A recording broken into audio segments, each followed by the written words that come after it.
زردالو آلو چانم فورمره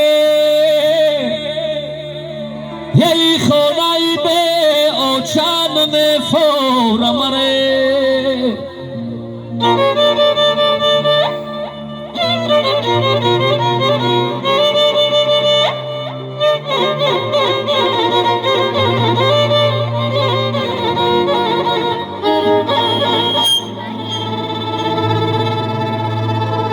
ای زردالو آلو چانم فورمره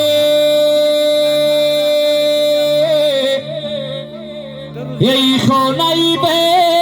او چانم فورمره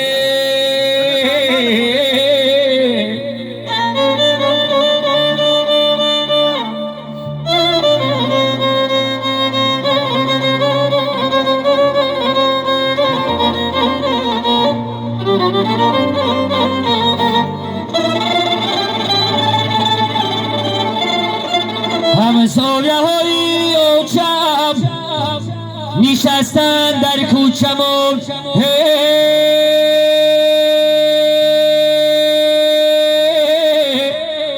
ای همسایه‌اش به اوچم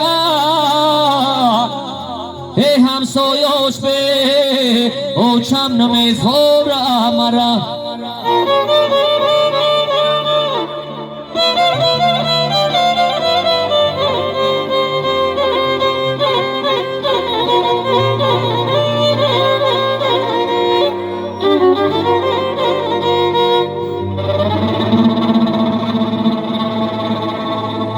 ای اوچه کجایی که بگویی بچه جان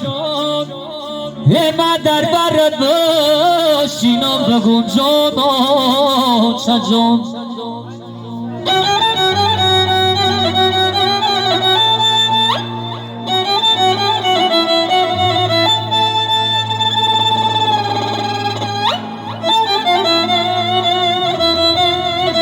زیده باشین مادر عزیز بگذار دای ما دوگی سر فرزندا باشد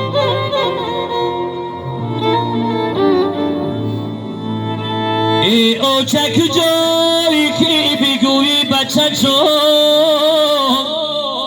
ما در برد باشینم بگم جان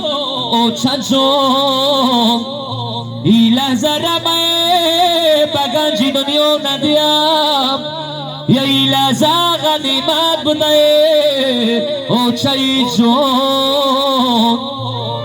آره ما سردای رقصی